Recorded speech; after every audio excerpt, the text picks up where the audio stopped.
name, name,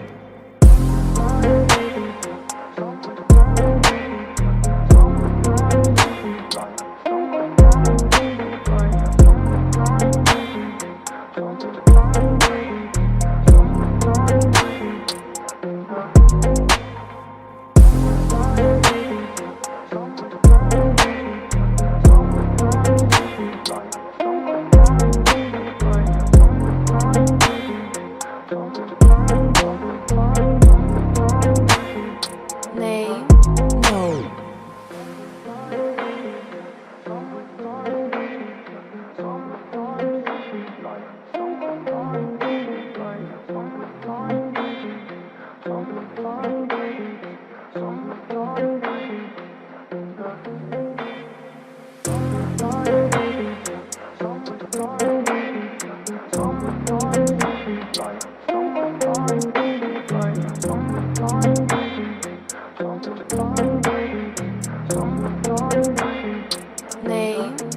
name,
So this is our third time doing an Ether roundtable.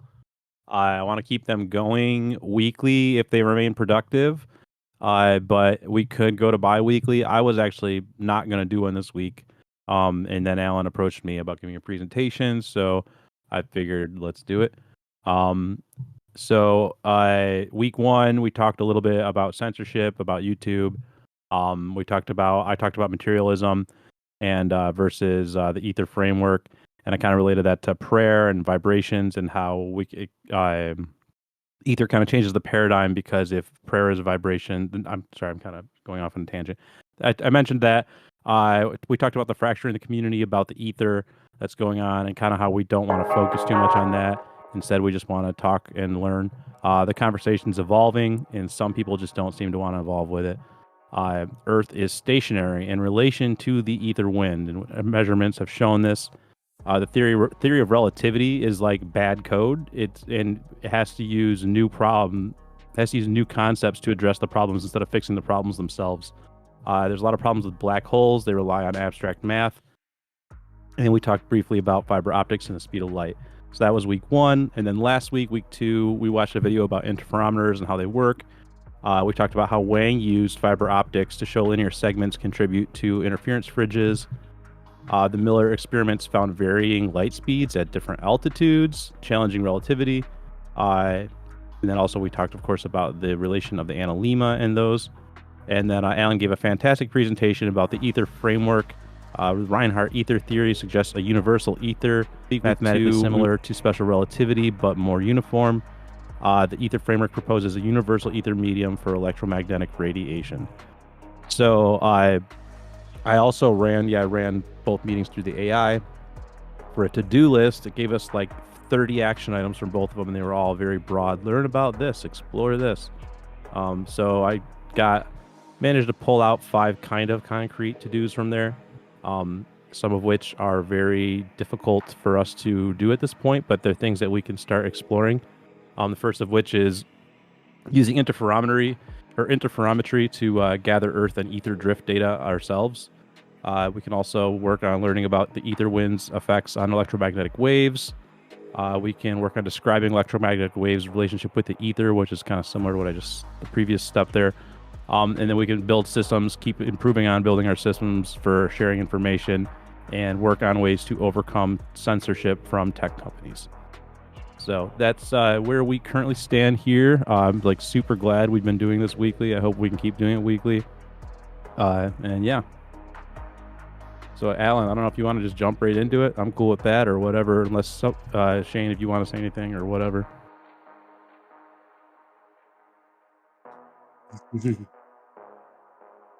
Hi. Hola. Hello, guys.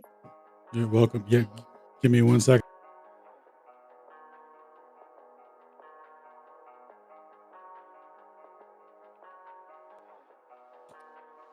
All right, sorry about that. All right. Yeah, so there was a hot topic going on right now about Michelson-Morley and whether or not it's an experiment. What is an experiment? What is science? What's natural science? What is the Æther? What is the framework? Those sorts of things. So I wanted to make the case for Michelson-Morley being an experiment, and I wanted to go over the basic fundamentals, just so we can kind of agree on what is science. Remember growing up, we were all taught that there was a hypothesis, an experiment, and thoughts were formulated based on experimental evidence and all that sort of stuff. So just kind of wanted to touch on the basic fundamentals of that, and then establishing some sort of framework that we can agree upon, that examine the Michelson-Morley experiment, and and go over what exactly makes it an experiment versus a parlor trick or something that's not repeatable or something like that. So I'll go ahead and start screen sharing. I totally forgot to do that. So let's see here. Should be good to go now.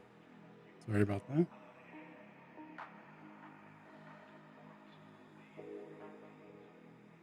There we go. I got you. All right. Did it share okay? All right. Cool. Is it full screen? All right. Yep. Okay. So Michelson-Morley experiment. Experiment, demonstration, or parlor trick? The scientific method. Are you switching it back and forth to full screen? Yeah. Oh, okay. Yeah. All right. Do I need to change the? Yeah. Hold on. Well, no, because at one time I kept switching back erroneously, and we watched it for like 10 minutes before someone said something. And we were like, "Oh yeah, no, not supposed to do that." Yeah. 1 second, dog. I got you. I'm just gonna share my whole monitor. How's that? Yeah, that's how you do it. Yep. For PowerPoint full screen. Yeah. There's one segment at the end for audio, but we'll sort that out when it comes. Okay. So moving on. The scientific method, what it is and what it is not. So it's not a formula, and it's not a magic explanation for things. It should be based on repeatable observations and experiments. Basically, that's the summary here. And this is taken from I forget the university, but some university.edu. I got the website here. and they just kind of went over like what is the scientific method and what are the steps of an experiment and all that. So I thought that would be a good baseline to go off of. So here they define some terminology. So hypothesis, theory, and falsifiable and null hypothesis. So it's important to for everyone to be on the same page. So we should sort out the terminology here. So a hypothesis, a statement that is made by a researcher that is a working assumption, uh, or that is a working assumption to be tested and proven. It is something to be considered true for the purpose of investigation. Example, the Earth is round. Now, obviously, they took that one a little far, but that's just an example here. So, a theory, general principles drawn from facts that explain the observation, and can be used to predict new events. For example, Newton's gravitational theory and Einstein's theory of relativity, each based on falsifiable hypothesis and phenomenon that we observe. According to them, right? So falsifiable and null hypotheses. To prove false, uh, a hypothesis must be or a hypothesis that is generated must be able to be tested, and it is to be either accepted or rejected. Scientists make hypotheses that they want to disprove in order that they may prove it to be a working assumption describing the event or phenomenon. So remember, they're not trying to like figure out what's true. They're trying to narrow things down and get as close as they can to an accurate description of reality or to whatever it is that they're experimenting with, right? Like that's the overall goal, right? And then to falsify what you think, how it works, right? And see if you can punch holes in it. And if you can't, well then, it sounds like you got a steady framework to move forward, right? So, so this is done by declaring the falsifiable parts in the hypothesis, which we'll go over here later. And all right. So next step, next page.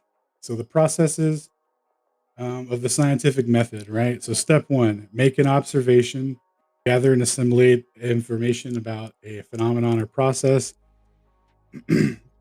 Step two, define a problem, ask a question about the observation that's relevant and testable, and define a null hypothesis so that you can, falsify your assumptions and all that. Step three, form a hypothesis. Step four, conduct an experiment. And step five, derive a theory based on the outcome of the experiment and the experimental data and all that, right? Pretty straightforward. If everyone kind of remembers that as a kid, that's kind of how I remember it, See, have an observable phenomenon, ask a question, hypothesis, experiment, derive your theory, right? All right, now an important step here is replication. And this is that people should be able to take your experimental results and reproduce them themselves under, the same conditions and or varying conditions. So, that's a huge step to the scientific method is the reproducibility, right? That's very important in distinguishing something from like, hey, this is, this worked one time. We can't really explain it. It's really interesting. There was a bunch of factors we don't know. It's like when you have other people, really narrowing it down, that's where you get into, actual science being done and figuring out the actual underlying mechanisms of the phenomenon rather than just, eloquent ways to describe it with abstract mathematics and filling in the blank with whatever variables you need to make it work. All right. So what we have here for the observation, we have step one. Throughout the course of a year, the stars we see in the night sky change every 6 months. Is the Earth in motion with the celestial bodies, or is the Earth at rest with respect to the celestial bodies? So classic geocentrism versus heliocentrism. Who came first? Who's the how do we know which one's accurate? Defining the problem.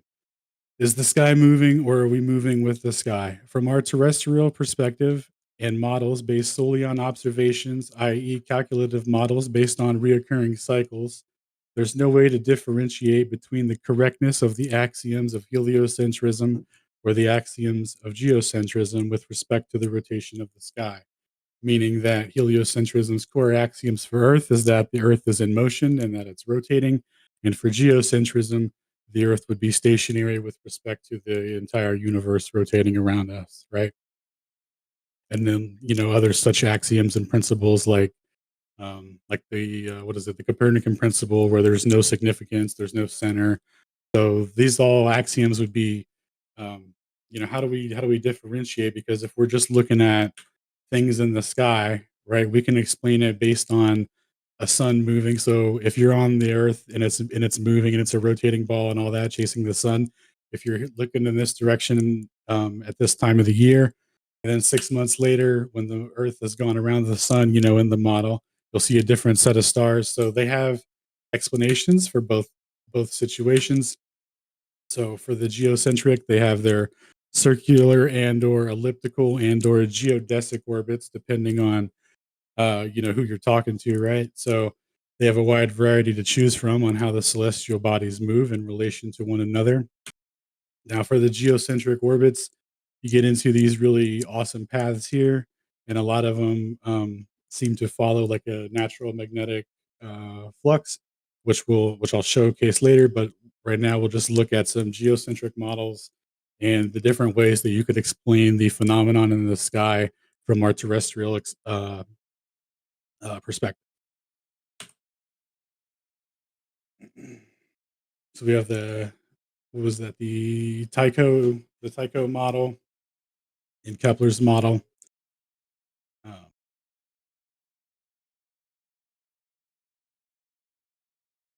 so you see these patterns here, and that's kind of what we'll get into at the close here. This is just some eye candy to look at for the orbits and the explanations for what's going on in the sky. So here we have a video I'm going to reshare with the audio so we can.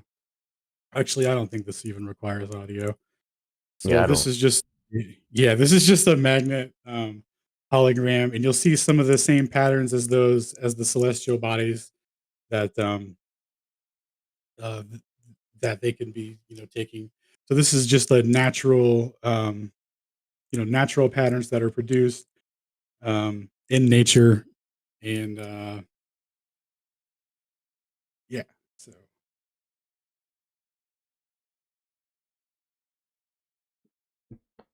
Magnetic so just in holography. ter- so yeah, so just in terms of mechanisms for an orbit or how Ooh. things move in the sky, right? It could be following some sort of magnetic path. I think what is this? This is every point of what was I think that? that's the sun, right? That was Every latitude. Yeah, an observer at every latitude observing the sun mapped out makes this hyperbola here, right? Is that yep, that's what that is? Michelle? yep, that's exactly for magnetic flat Earth when they did their crazy modeling. Yeah. All right. So we'll go ahead. Yeah. So just more crazy magnetic stuff. All looks very similar. Uh, and then we got one more.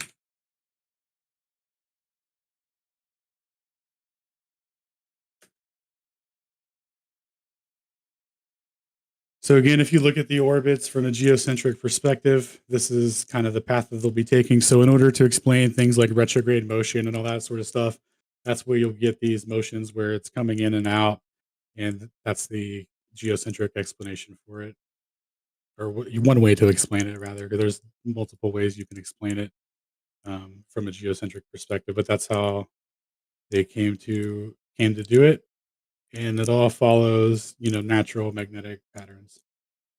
So with all that being said, we get back to full screen here. Slideshow. All right. So So just again, sorry, go ahead.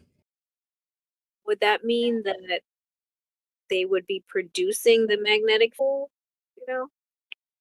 by the way that they So whatever they're being projected on would be following that. It would be following that line.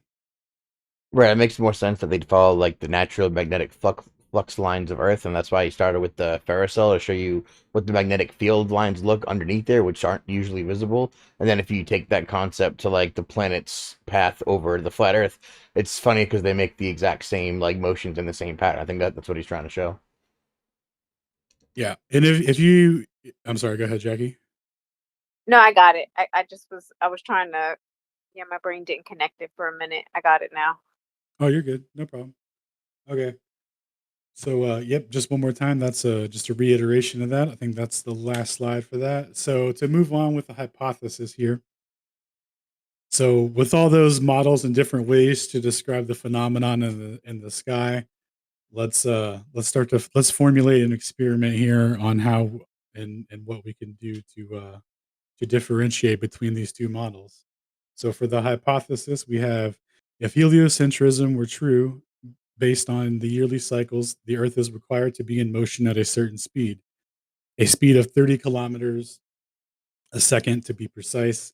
In combination with that, the current electromagnetic theory, based on a stationary ether that carries the charge potential for an accelerating electric field to generate a magnetic field, um, which is to say the background medium that carries that charge potential for the electric and magnetic field induction will also affect electromagnetic propagation in the form of resistance to the speed of light if you're in motion relative to that ether.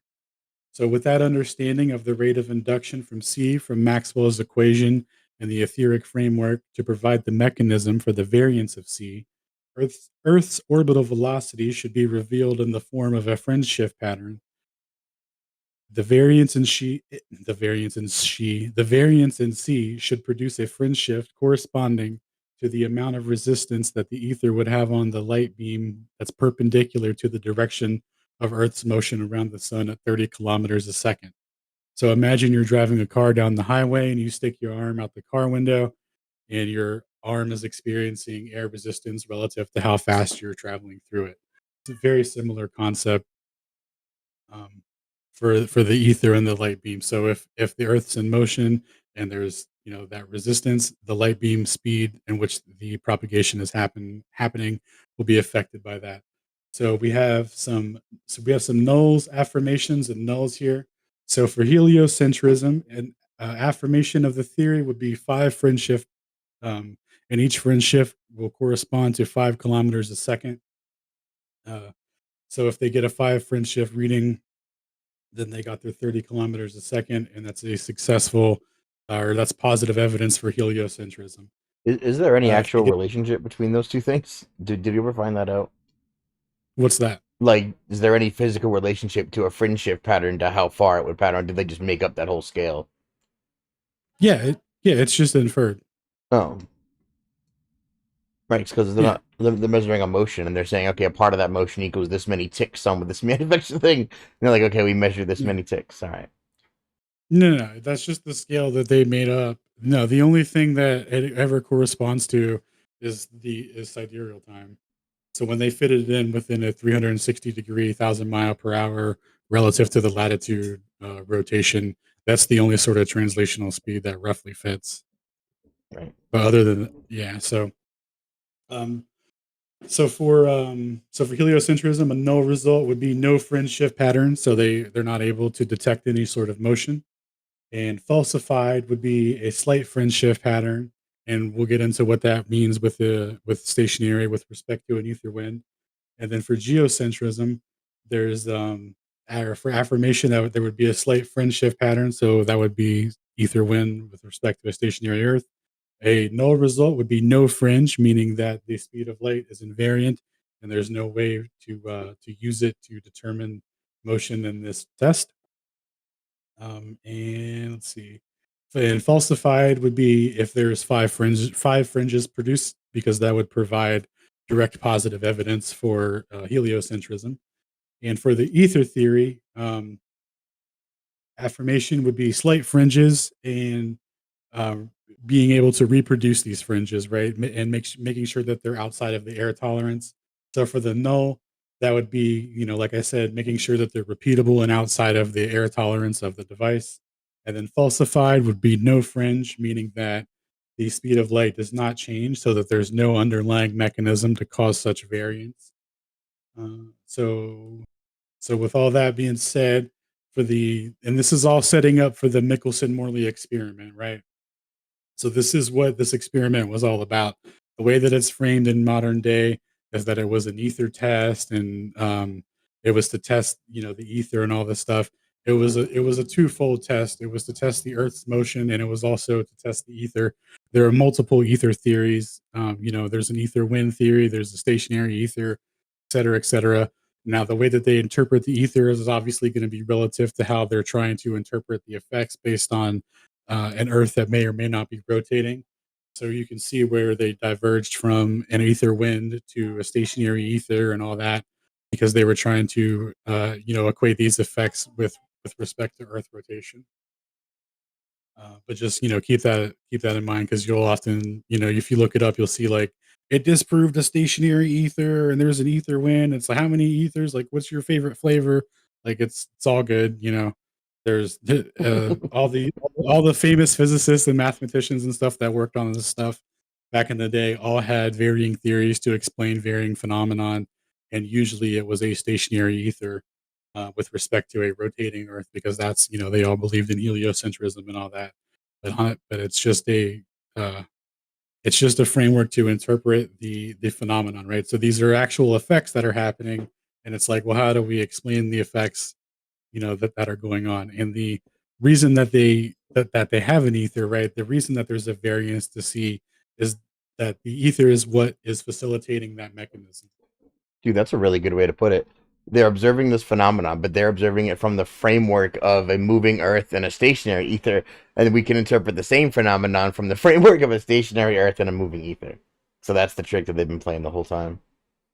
Exactly, and it's not even necessarily a trick, because people believe in it, and they turn on the TV and they see people walking on the moon, and they're like, oh yeah, of course. So it's obviously they're going to interpret it always through like the heliocentric paradigm, in that regard. So a lot of the stuff that you'll read, will be kind of placated towards interpreting it towards these like quote unquote galactic speeds and all that. But that's just Right? for them to justify every, their that's just for them, you know what I mean? Like, it's just a little thing for them to play around with, and with the math. That's Well, just their lens of looking at it. I like the analogy of like you're trying to solve a puzzle when you're looking into the Michelson-Morley and the historicity of the interferometry experiments. You're trying to solve a puzzle, but you're upside down when you're solving this puzzle because you're looking at it from an opposing inverse framework of interpretation. So you got to remember when you're done solving the puzzle to stand the fuck up so that everything makes sense, right? Otherwise, you end up with this heliocentric tilt. Yeah. Yeah, absolutely, man. Yeah, Absolutely. showing the hypothesis like this is such a like really good illustration of how we literally went backwards of what the theory should be. Like the hypothesis was we have the opposite of what was hypothesized. Right, dude. It's crazy, because when you understand that, like, special relativity is a series of second order effects based on presuppositions that aren't true in nature, and it's like it's just an overlay of the natural world trying to explain it through through a way to ignore the very mechanism that's causing, that would be used to establish the cause and effect relationship to all phenomenon. Right? It's like the ultimate way to hide it is like, because once you have people adopt that framework, well, then anytime c varies, they're just going to change the coordinate system, with second corrections, second order Yeah. corrections. And Third, fourth, y- fifth, why not? yeah, and that's why they don't even talk about the geocentric implications of it, and the implications of the Earth being stationary in these experiments. Like, you'll find a couple of quotes here and there, but like the primary logical, conclusion is like, if there's slight fringes, then we're stationary with respect to an ether wind, and that's really all there is to it. To the way that they tried to, or the way that they did this was so backwards and antithetical to science. I can see why people look at this experiment and they don't know what to make of it. They're like, is it an experiment? Is it a demonstration? Did they lie? Did they just make the whole thing? Did they just make the whole thing up? Because when you look at something like the Arthur Eddington experiment, well, there weren't even any stars to be displaced at the solar limb. So like, yeah, they just made that entire thing up. So like, is this another case of this? And it's like, well, no, let's thoroughly re-examine the history of what was going on and why these people had these frameworks and why they thought what they thought and why they were doing this experiment and what it meant to them, and why everything had to change moving forward after they got results that didn't agree with heliocentrism. Real quick before you change the slide, you guys probably have it figured out, but I was You just sound watching like on shit, YouTube for a Dave. second. I know I probably do. Can you hear me at all though? Yeah, you're good, bro. Continue. What's up? Okay. Yeah, I was having an audio issue, so I was watching on YouTube and it's going out at like 144. You can't read this slide at all if you're watching on the YouTube stream. I don't know if there's anything you can do for adjusting like the output to YouTube at a higher res at all, or if that matters. There's nothing that could be done at the moment, but I have a recording of it. I'll upload it later, and it'll be in full quality, so that's fine. Okay, cool. Also, the Æther Cosmology stream is looking good, I think. Is it really on quality, or is he just on his phone again? And then also on recording. Yeah, like I was saying, it looks Dave. okay. Yeah. Okay. Cool. If you watch it there, it'll be good quality. Well, Okay, and cool. Æther Cosmology is where I was watching it, and it was like low res. At least for me, maybe that. Oh, really? Yeah, that's what I was saying. No, I get 1440p, 60 FPS. Keep going. Yeah, it's looking Okay, good for never me. mind. It All must right, just be cool. my phone. I wanna make All right, tight. So we'll go ahead and continue here. So this is the Michelson-Morley apparatus. This is the device that Albert Michelson and Edward Morley came up with to use. Now, the first experiment that Michelson did in 1881, they used a device that was a little less robust and it was overly sensitive to what they needed. So like they don't really um, talk too much about that experiment in terms of like the proof or whatever. So like they use the 1887 one as like as the jumping off point. So what you're looking at here is the modified version of what they ran with before. So the big difference here is this is in a mercury vat floating on wood, so it's like perfectly level, and there's less vibration and disturbance, from environmental factors like cars and trucks and stuff going by and all that. Um, so what they did here is they have a coherent light beam, they have a beam splitter, they have reflective mirrors, and they added more reflective mirrors to increase the size of the fringe so that they could read it better. So what these mirrors do is they're just basically adding more length to what's needed for the light to travel. So they're just increasing the effect that the ether has had, like that they're measuring, they're just allowing it to take a larger measurement. So what they could do with this device and its mercury vat is they could rotate it and then let it rest, and it would, be perfectly at rest and aligned how they would need to have it aligned to be in such that one of the arms would be perpendicular to the direction of Earth's motion, and this is what they were going to use to measure the variance in the speed of light in Earth's motion through the ether, right? Or they were going to measure the stationariness of Earth with respect to an ether wind. Either one could go either one. Let's see what happens or whatever. So, in terms of experimental uh, variables, so we got like independent, controlled, dependent, and all that. So we're going to go over that real quick and talk about what those are and how they relate to the Michelson-Morley experiment. So for the independent, we have the orientation of the interferometer with respect to the direction of Earth's orbit.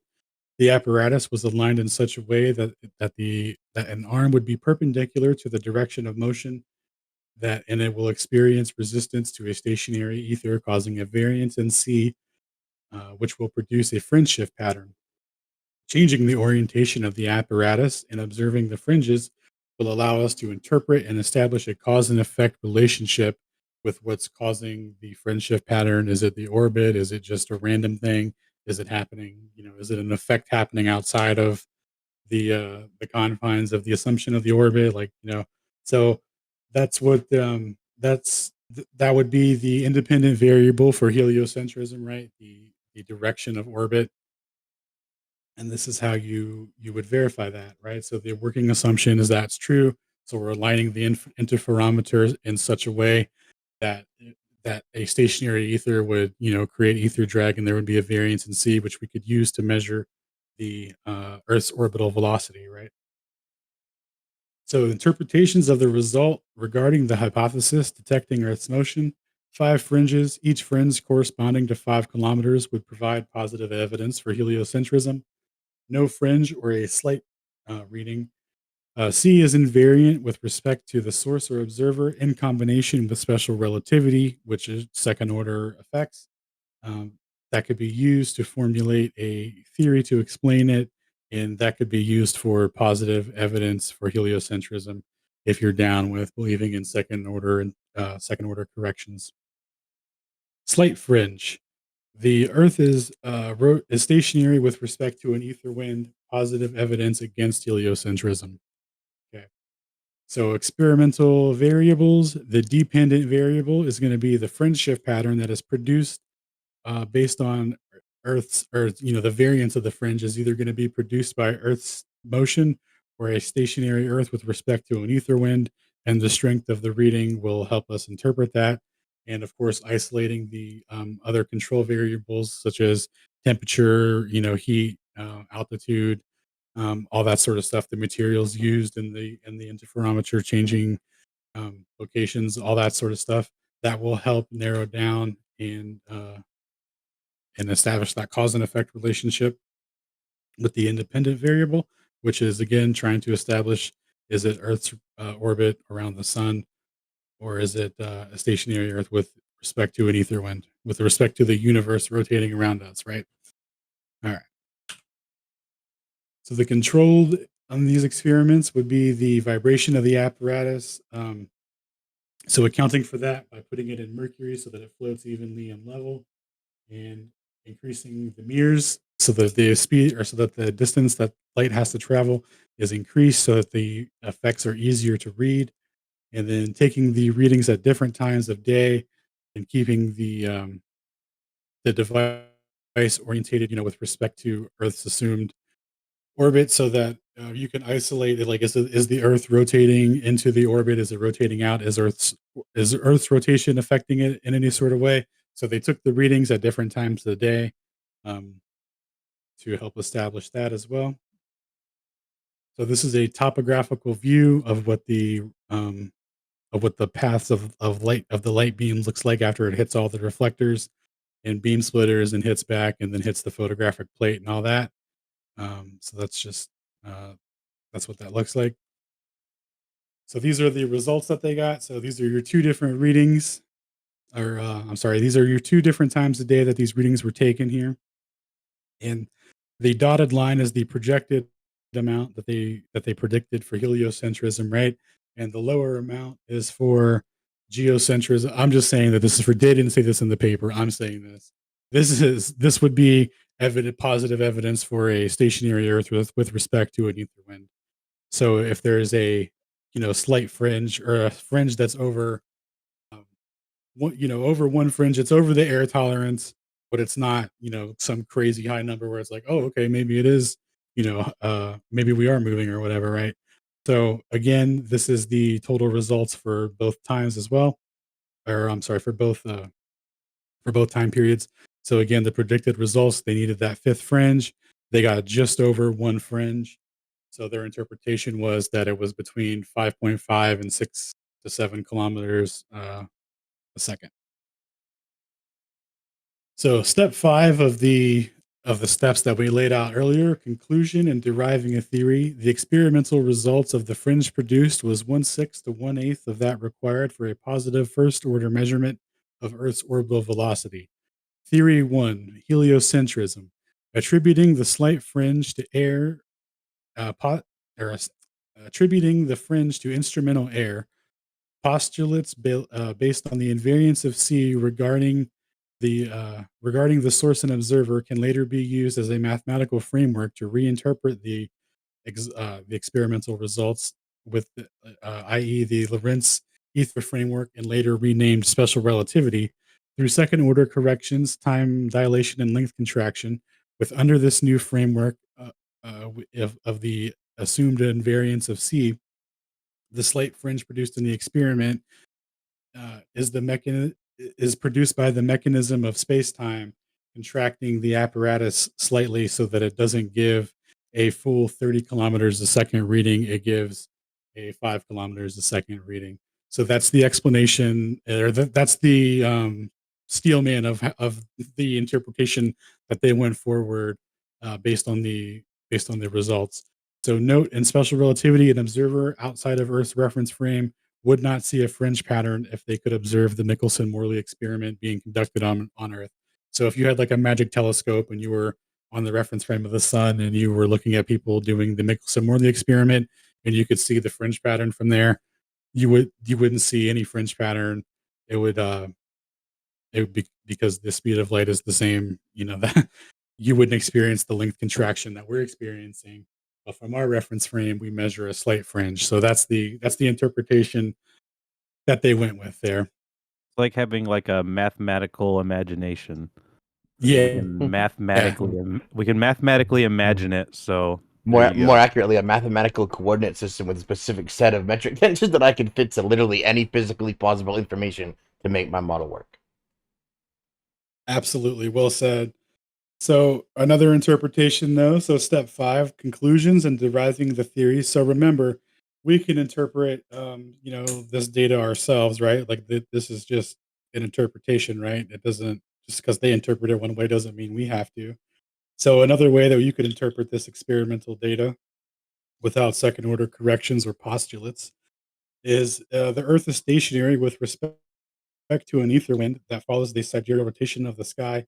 Note that there are no second order corrections required, i.e., length contraction or time dilation, or special postulates that are required for the interpretation. Normally, first order measurements corresponding to the viable hypothesis are the favored interpretation, as this is the highest form of experimental evidence that can be provided for a theory or hypothesis. It's like normally people So, would accept this and not make up branches of physics to explain and interpret shit that doesn't fit their model. Man, that's so good. yep. So normally that's how things would go, but they ended up discovering that actually space and time are intertwined and they converge and diverge hyperbolically. near infinite on a line. Yeah, to meet C. So that's what they went with. So anyway, so here we go with replication. So in terms of so that last part of the step, that last process was replication, right? So the important process of the scientific method is replication. How can these experiments be replicated? Can we show a variance in C? Can we show evidence for an ether? Can we show evidence for space-time? Is there evidence for geocentrism? Is there evidence to support our interpretation of Michelson-Morley, or does it all favor space-time now?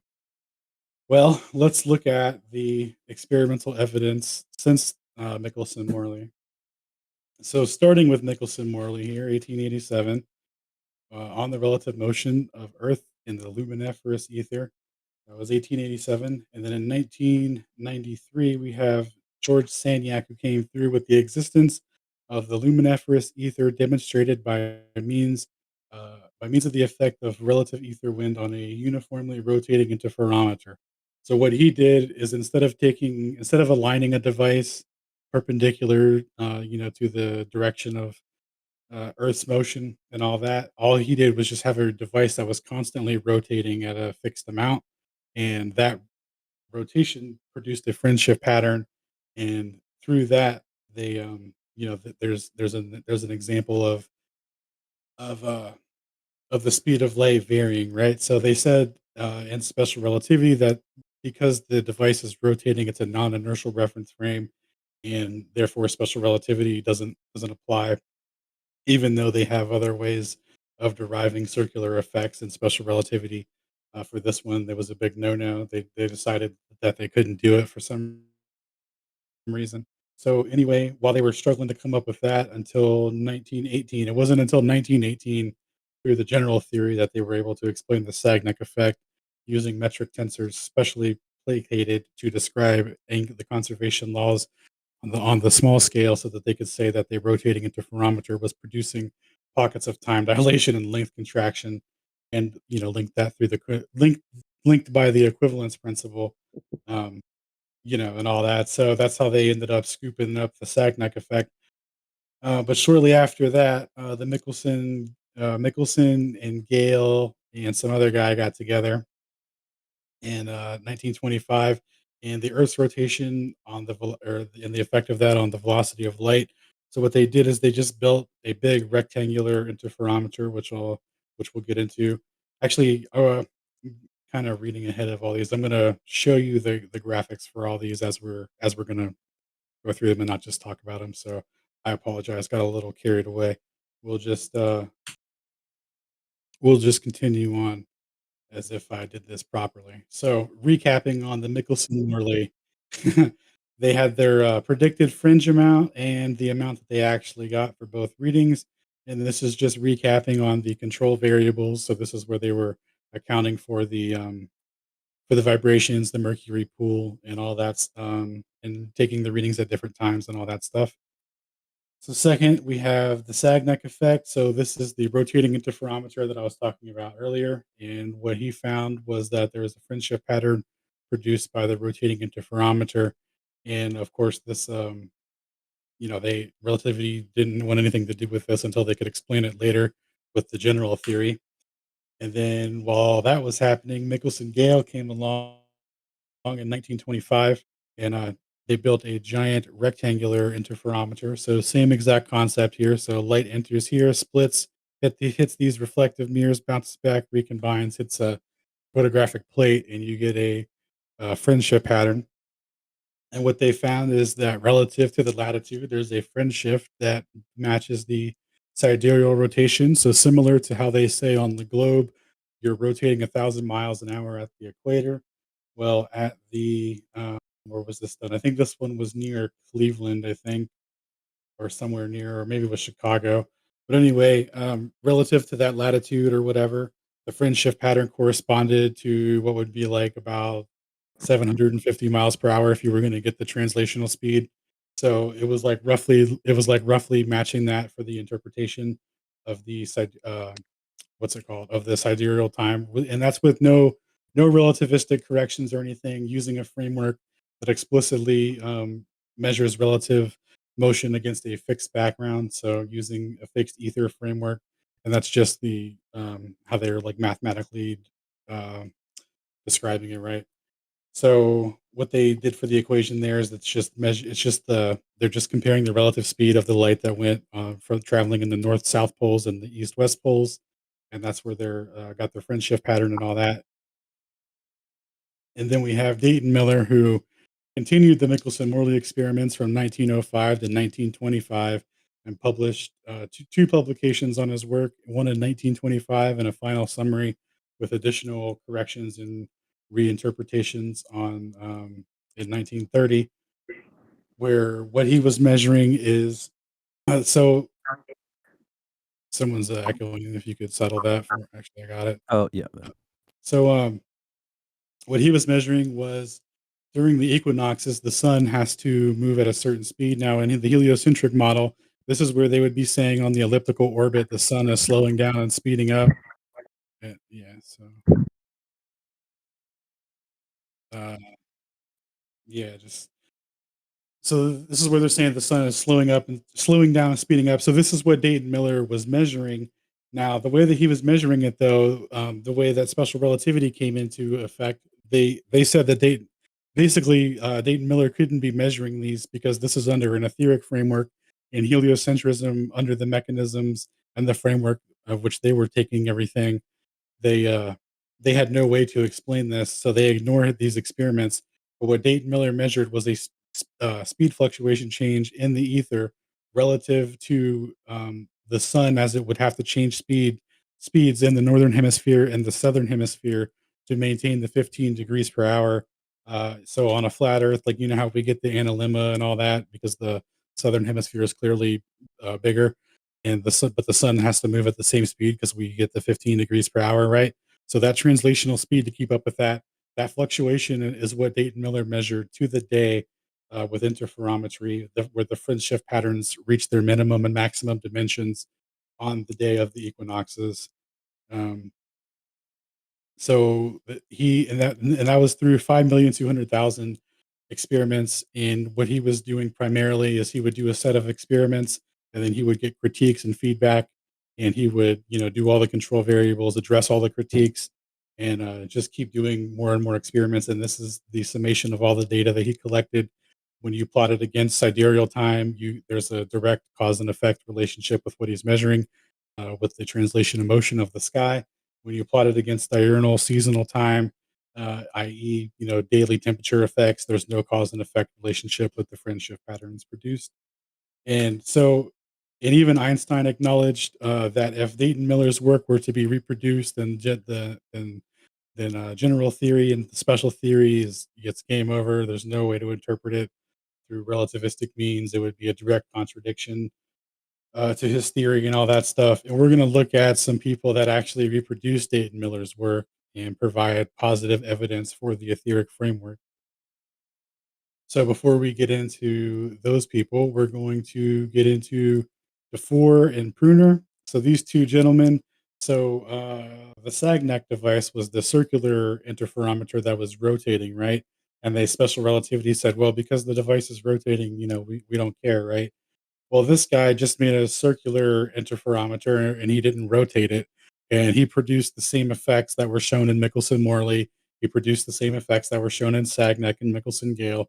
So this same variance in speed of light was shown, and there was no mechanism to explain it because this time it was just the device was a circle and it wasn't rotating. So, it was an inertial frame, and there was no way to explain it.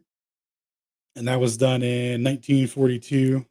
And even the guy Paul Lavue, who came up with the special metric to answer the Sagnac effect, couldn't answer this, because basically what happened was, so special relativity could describe any location on a rotating disk except for being at the center of it.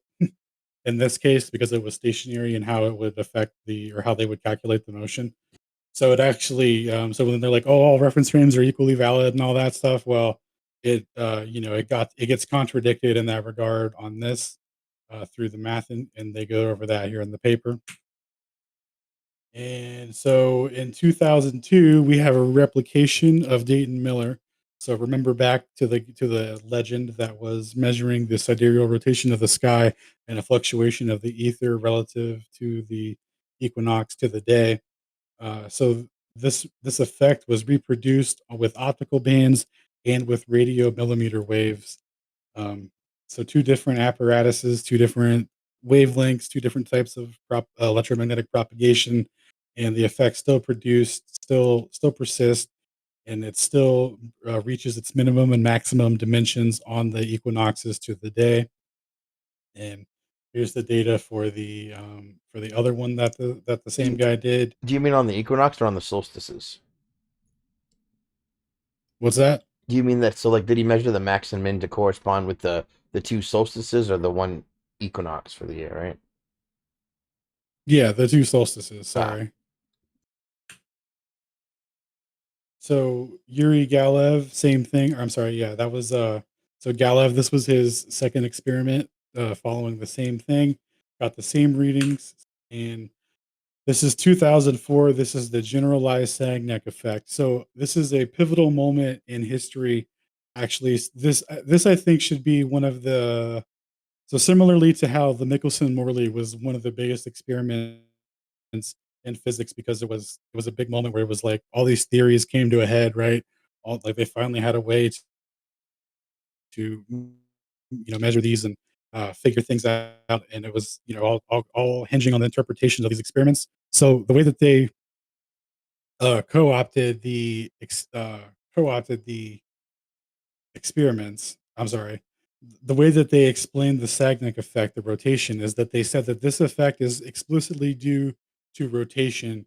This is a rotational effect, and they say that it's in fact the Earth's rotation that's producing this effect. So when you hear an inertial guidance system detects 15 degrees per hour, and you hear "thanks, Bob," and all these things, and the 15 degrees per hour, that's what they're saying is corresponding to this. That's what they're reading, and that's what they're saying the Sagnac effect is produced from the Earth's rotation, and that's producing a fringe shift pattern that's corresponding to that. So in 2004, a guy named Ruyong Wang did an experiment with a fiber optic cable where he turned it into he made a conveyor belt of it basically. And he showed that the linear bits also contribute to the fringe shift pattern in addition to their rotation bits. So what that means is that the Sagnac effect is not due to it's not due to just rotation. It's not a rotational effect. He actually, the way that he did this experiment and doing it in different directions, he showed that the effect is it actually depends on which direction you're facing. So the effects persist in the east and west when the propagation is going in those directions. So it's faster going east and it's slower going west or west to east than it is going from east to west. So that's a direct contradiction to how they try to explain the effect in the heliocentric model, to where they say that these devices, these inertial navigation systems, these thanks Bob devices, no longer have they're no longer evidence for the rotation of the globe. They're no longer evidence for that. Right. And then it further brings into question that interferometry being able to measure linear motion. So, one of the ways that they got out of the Michelson-Morley experiment is they say that that device wasn't able to measure linear motion, but somehow but somehow the Michelson-Gale device was. But in the rotating interferometer through the Sagnac effect is able to measure it. But in Right. terms of Earth's orbital velocity, the Michelson-Morley device couldn't do that. So this proves that it could absolutely detect linear motion, and that Earth's orbital velocity should have got the full reading, and that there is an Æther effect. And if there is a variance in speed, the delay in which will be reflected in the fringe shift relative to how fast you're moving. So if the Earth were truly in motion at 30 kilometers a second, all of that would be detectable by interferometry and later in GPS, which I think we're about to get into real quick. In the next couple of slides, we'll close out on GPS. We're almost done here. So just to recap, were you saying something, Shane? Nope. I just said funny because I thought it's just funny how they claim the experiments when it's convenient, and then they like say it's linear when they want it to be, and it's not when they don't need it to be or whatever. Yeah, dude, Yeah. it's super convenient all of the ways in which they don't have to detect Earth's orbital velocity. Yeah, so remember they had to apply second order corrections to the Michelson-Morley experiment to say that the device contracted by X amount to give the full uh or to for them to have the full interpretation of the 30 kilometers. Now for the Sagnac effect and for Michelson-Gale, they didn't apply any relativistic corrections, and they were able to derive the corrections using an etheric framework. So like that should kind of tell you all you need to know right there. But to reiterate real quick, so originally the interpretation of the Sagnac effect was derived from the circular equation, which is delta t here, which means the fringe shift pattern produced is going to be equal to 4 times the angular rotation of the area of the device divided by the speed of light squared. So what they're saying here, omega, is for when you're talking about something that's rotating, a circular device that's in rotation, and A is just the area of the device, meaning that the length that the length the path length that light has to travel in the device. So if you're using a fiber optic cable that's 100 meters and you have it in a spool or whatever, your area is going to be 100 meters. If you have it on a reflective mirrors or whatever, it's going to be whatever the distance is of those mirrors is. So it's going to be that entire length of propagation. So for the linear effect that Wang did in his experiment and the equation that he used for delta t. So the amount of fringe shift produced is going to be 2 times the velocity times the length of the device. So the length that again, just the area that the path has to travel, right? So in the case of a 100-foot cable, it's going to be 100 foot again, same exact thing. The velocity this time just being the speed of motion. So instead of being rotational effects, the rotational speed, it's just regular translational speed, and it's going to be 2 times that and then divided by c. So this equation, using this equation, he actually derives the circular effect from it as well. Or I'm sorry, he um, derives the circular prediction as well using that. So he shows that these are mathematically equivalent in that regard, and that this, so the effect isn't explicitly due to rotation. I mean, yeah, So it isn't the explicitly. circular measurements are a result of the actual linear motion Yep, for exactly, the exactly. side-to-side motion. Exactly. That's the key takeaway, right? And this is all facilitated by the mechanism of the ether, right? So when they talk about an absolute reference frame, so they're talking about two things. One, mathematically speaking, this is a stationary frame that you could say is at rest, that you could measure relative motion against. So that's how you could use the frame mathematically. And then in terms of the effect, you're going to be it's going to be your motion relative to the ether. That's what's going to affect the electromagnetic propagation, right? The speed of light isn't relative to you. It's going to be interpreted through your speed relative to the ether, because that's the only way to facilitate that mechanism. That's exactly what how it works, and that's what's later shown in GPS, like explicitly how it works with the range measurement equation, and when it gets into accurately predicting distances for moving objects and stuff, and how the delay is proportional to the velocity of the observer. Like that's explicitly due to the mechanism is the observer is relative to the ether, and that's why the speed of propagation is changing relative to the like that. That's how it's changing relative to meet the observer. Does that make sense? Yeah. Like, it's not like light just all of a sudden is like, "Oh, I gotta slow down or speed up a little bit to catch up to this guy." Like, it's all relative through the Or ether. even worse, that time and space are gonna dilate for light Yeah. to get there on time or whatever, yeah. Exactly, Mm. exactly, okay. So to wrap up here, so Hector Manera in 2006 using a classic Michelson-Morley interferometer. So just your standard arms, north south, no rotation, nothing fancy, nothing like that. And the way that these gentlemen did their experiment was they left the device running for 3 years. So they took 3 consistent years of measurements, and wouldn't you know, on the equinoxes, the fluctuation speed is measured replicating Dayton Miller again for the third time. Nice. Wait, who was this? So this is Hector Manera in 2006. And that was with, sorry, you just said, okay, a Michelson interferometer. Got it. Dude, it's Cool. from the Yep. observation during 2004 of the periodic fringe shifts in an, oh boy, ADIL Yeah, so the epiteleometric stationary Michelson-Morley experiment. Man, that's a word. so the adipial polarimetric thing.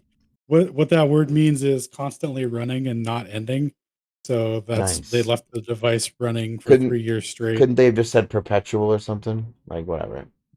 Yeah, but then they couldn't have combined Greek and Latin words, because they actually Sure. go in like the whole beginning part of their paper is like, "Hey, we got to make up this nice cool word," and Really? so you can find out more about that on their paper there. Nice. But yeah, so they replicated Dayton Miller once again, showing that there is an ether and the ether framework is valid, and that there's even less reason to interpret the Michelson-Morley through the second order corrections brought to you by Einstein in the form of length contraction and time dilation. All right. So to close out real quick on GPS, another thing that Wang points out here is that, like I was saying earlier, with the speed of light being delayed relative or proportionally to the velocity of the observer, and this is being shown through the accuracy in GPS. Um, the mechanism for that is the ether. Your motion is relative to the ether, and that is what is causing the variance in the speed of light to the observer, which they explicitly say is not happening in special relativity. So, just to close out here, contrary to the appearance of the range measurement equation, that the speed of the receiver v does not appear explicitly. The speed of the receiver is implied in the definition of the position of the receiver, i.e., the position of the receiver at reception time. So this was going into to how the range measurement equation works and how it's a time interval system, and how it doesn't, on the surface level, it doesn't look like they're altering the speed of light, but they actually are, and that's reflected in the accuracy of the time interval system that's used based on the location at reception time, and that reception time is what they're subtracting to show the difference in c from the propagation from when the time was sent. So compared with the position of the stationary receiver at reception time, the position of the moving receiver at the reception time is different, and the difference is proportional to the speed of the moving receiver b, so his velocity. So, and again, a quick recap on the demonstration was a stationary and or moving GPS satellite or whatever, right? Sends a signal out to a stationary and a moving receiver. At the same instance that the moving receiver intersects with the stationary receiver, the they should, if Einstein's theory is true and all that, these two gentlemen should receive the signal at the same time, but they don't. Gentlemen, the moving receiver receives the signal delayed proportionally to how fast he's traveling, and that is all hands down first order effects of the ether. That is exactly what you would expect and predict with an ether framework, because all motion would be relative to the ether, and this is how you would like utilize technology and mathematically to use measurements of that motion relative to the ether to get accurate coordinate measurements. So that's it. And I was going to close out on Ron Hatch reiterating everything I just said, but I think I recapped it enough. I don't think anyone wants to hear it again. So I think we're good on that. That was epic. So with man. with that being said, I want to close out and say that, if you're not into the ether framework, if you don't think it's scientific enough, that's okay. At the end of the day, we all believe in different things, and that's okay. Um, but that's my case for putting forward that Michelson-Morley is an experiment, and the ether framework is experimentally valid, and that there is positive evidence for it. There's repeatable effects, and there's technology that's utilized explicitly on on these etheric effects, meaning the speed, the relative motion to the ether is being measured, and that's providing accurate measurements in GPS. Like there's no for me, there's no way to ignore the ether, in that regard. Like it seems like there's sufficient evidence experimentally, philosophically, to move forward with that. So that's the end of my presentation on that. I hope you guys enjoyed it. Thank you for stopping by. If anyone has any questions, happy to answer.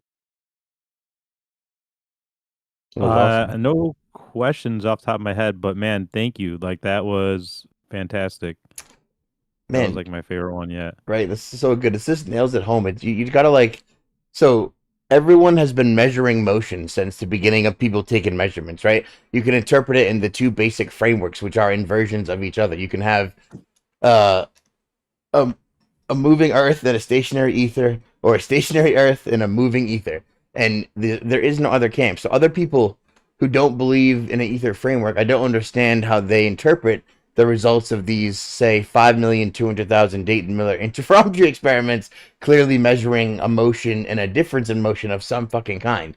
So the only way you can deal with this is you can interpret it in one of the given frameworks. Otherwise, you're an actual science denier, I guess is what I'm saying. Yeah, it's quite taking the opposite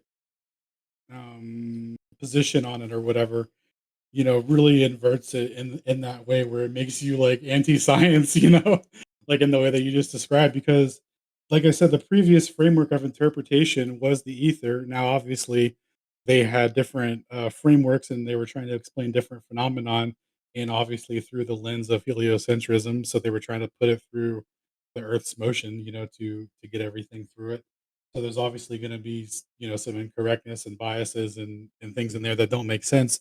But the effects, are real, but they had to, you know, to avoid any discrepancies and have like a monopoly, so to speak, they had to go with the Einstein framework because it provided an explanation to all these uh like it provided an explanation to what we're seeing, like the mechanisms, like the effects, without having to describe or acknowledge the actual mechanism itself.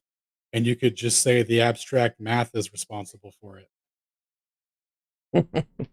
That abstract math get out of jail card, they use it a lot. Yeah. And that was a big part of why they had to rush in the general theory, because the special theory was failing so hard with all these interferometry experiments. And they had to merge it quick. That's why Einstein was like, yeah, general principle, tensor calculus, roll it out. It's all the same. It's like, is it though? And it's like, well, it's like someone needed it to be, because without it, they couldn't explain these effects and the lack of Earth's motion. Because sooner or later, someone was going to come along like Wang and do an experiment that was going to just completely refute everything. Yeah. What Wang did in 2004, that moment where everyone's like, why doesn't he have a Nobel Prize? Wouldn't you win $1 million if you disproved Einstein? Ha ha. Ha. Like that already happened in 2004 from Ruyong Wang, and not a single person can acknowledge it because of the implications of what it actually means and what he actually showed, where the effect is with respect to a stationary Earth, like the ether wind is with respect to a stationary Earth, because the way it works with the conveyor belt and the motion of it and the directions in which he was orientating the devices. He was isolating, like, is this an effect due to Earth's motion or, assumed rotation and all that? And no, it's directionally dependent and it's with respect to a stationary Earth. So there's not a lot of wiggle room experimentally in to not acknowledge that and like move forward and like use these as the argumentations. Like we're losing a lot of ground, uh where we don't have to in the actual scientific realm, like, where things are like actually at that level of like experiment and replication and all that.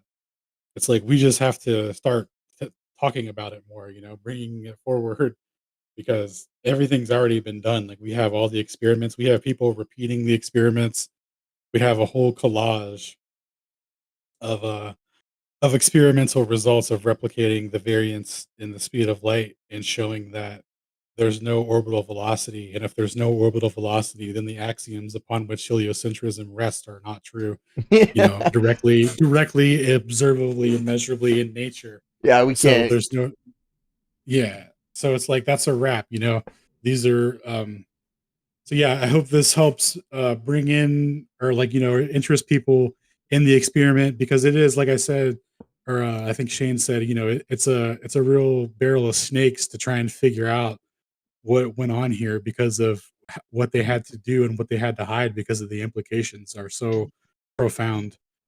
It's so one-sided once you understand it, and there's no way for them to argue against it. Right. I got a zigadillion-dollar question, Alan. What's up?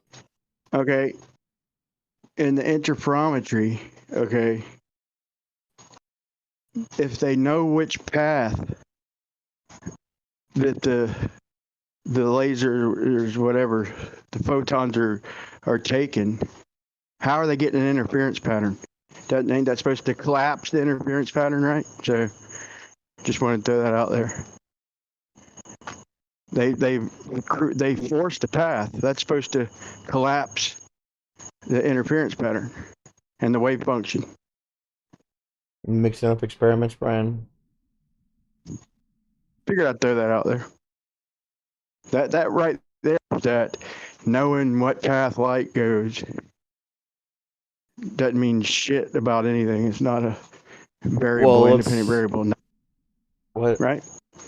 No, that's just. I thought you nailed it home when you reiterated that Earth's orbital velocity has never been measured. Like when we went over Dayton Miller, who took 5,200,000 measurements, not all of them being sensitive enough to measure Earth's orbital velocity, none of them detecting any measurement. The only thing that we've ever quibbled over is these varying it was the interpretation of the measurements of motion of some kind. And like I said before, from the framework of either a stationary Earth and a rotating ether, which is our framework, or from the heliocentric framework from a rotating Earth and a stationary ether. Those are the only two possible ways to interpret all of these experiments and all of the results.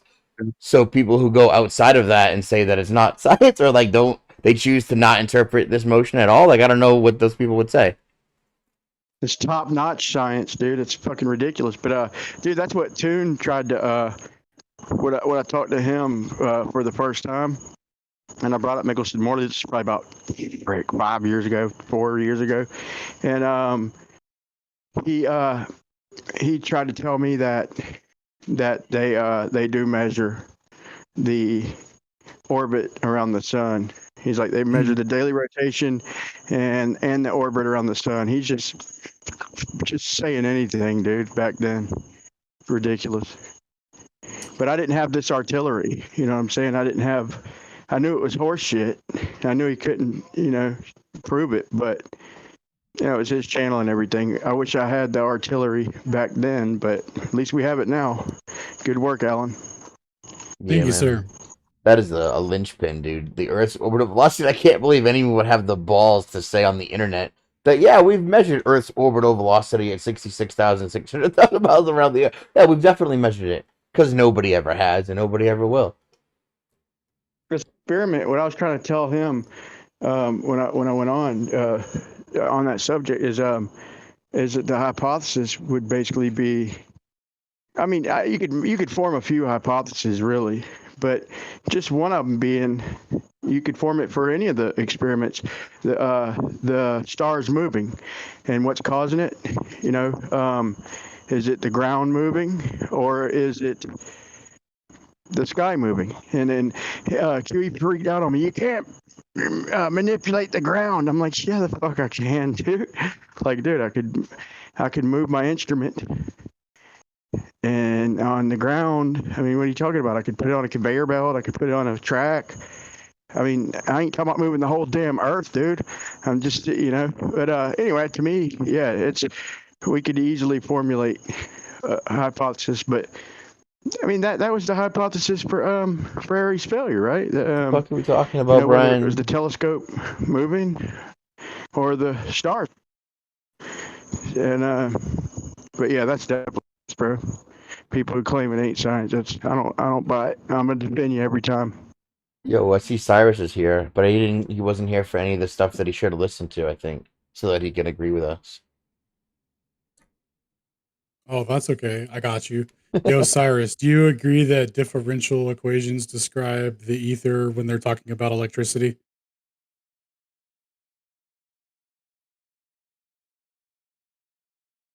Yes, I agree. All right, cool. We're all in agreement. Cyrus might be here only in spirit for the moment. Yeah, that sounds like something Cyrus would agree with. Yeah, I'm still puzzled by how you can have charge, like without matter, basically. I mean, without something. I'm having a hard time pass that one out. Well, you can't. That's why Maxwell just mathematically said that, and then like there's no experiment to verify that. Like that's why, like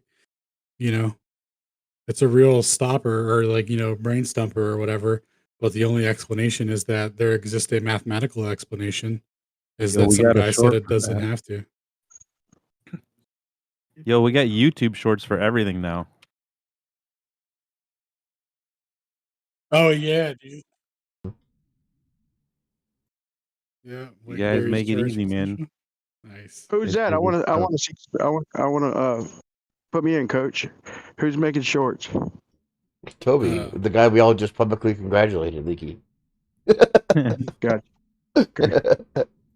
Sure, because you were just talking about Cyrus. Yeah, no, I said Toby. If there's a pause, if you guys can hear me, if there's a pause in the action here, you could actually play some of those YouTube shorts for Anybody Don't play shit. Fuck that. I didn't come here to listen to other people's videos, bro. I can just disconnect and watch videos Oh, on my no, we own. were trying to get you. Yeah, you There it is. guys, He's you right. He's guys right. addressed me. You guys addressed me while I was upstairs and my phone was downstairs. Like you picked the right moment to not address me, bro. If I want, So, like, if I wanted to talk shit, that was the best time. You mean? that is. Yes, Did you was get- my did I answer give to you the that. heads up? Yes. Yes to Alan. What? What's that perspective? Oh, I just asked, did you get here because I just gave you the heads up? Yeah, because you sent me the Okay, link. good. Nice. I was like, oh, okay, cool. Good cool job, combo. your I'll hop in. perspective. He knows how it works. Yo, Edward. You gotta be like, Edward, oh, hey, over here. It's like, okay, cool. did you catch that presentation, and/or did you have any questions? I did not catch the presentation, and I agreed to your question. I said yes. Nice. That's what it describes. Yes, the ether, exactly. And yes, you can have charge without matter. Yeah, that's that shit that we're dealing with here, bro. Yes, it's called electricity. It's not. It does not have a physical nature. It does not have mass. That's why it's not in the realm of study for physics, because physics deals with physical materials. Electricity is not physical, so it's not a study of physics. It's metaphysics. It's beyond physical. So that's the issue here. And in physics, right, you got the SI units. You have to, if you can't assign grams to it, you have issues, right? In physics in general. So I don't like saying mass, man. That to me is kind of like a trick word. I'm saying without.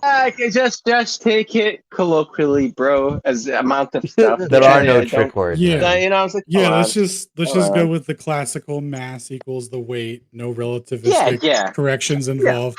But before we move on, Edward, did you have anything you wanted to ask about? I actually just came in like 2 minutes ago, so I missed. I was going to Rumble actually to look at something, and I saw where it showed Shane was live, or this was live. I think it was on his channel. So I've got to go back and do some watching and catch up with y'all on it tomorrow. What was the main topic, or did it center around something? The scientific background Yeah. of the ether. Yeah. Yeah, history of the Æther Maxwell? Michelson-Morley experiment. Yeah, the historicity of the stuff. scientific experiments that validate the ether. I watched some stolen history. There were a couple of them. They were about 2 hours long, and one of them centered on the World Fairs a bunch. But Yeah, that's one of my I found favorites, to be honest. man, and I think it actually, so that just the way it really talked about how history could have been revised and possibly has been. I know we're all kind of shooting in the dark, but these guys, they're called something like Templar or something. It's weird because they're into everything like Tartaria, ether, everything except flat Earth, which they're vehemently against, which I found was funny. But I remember what it was like to not be able to, like, I was open to everything but that. Dude, globular But, etherists? What the hell is that? That's it, like, brother. Oh, They can't they give exist, up the bro. space stories. They can't, They like, exist. no, don't tell me rockets aren't real. Wow. Yeah. I'll try and find the channel I know it's on BitChute. I'm not sure if they're anywhere else. Well, It then sounds similar to our, like, the ADL room. If you kind of like this though, like you can tell there's a few of them and they're giving presentations and doing it all. So it's interesting though, because they had one about flat Earth cosmology. I was like, oh, I wonder what they've got to add to the conversation. It was just like, this is the most anti-scientific bullshit. It's like, bro, you were just talking about cars that were powered by the atmosphere. Like, what is going on now? And how everything was reset 300 years ago. Like, what the fuck is happening? But it was that one in particular was really interesting though. They had a lot of things Tartaria-ish related that I had not seen before. And sometimes when you're just clicking around on BitChute or something, there's plenty of like recycled stuff. You feel like you've seen bits and pieces.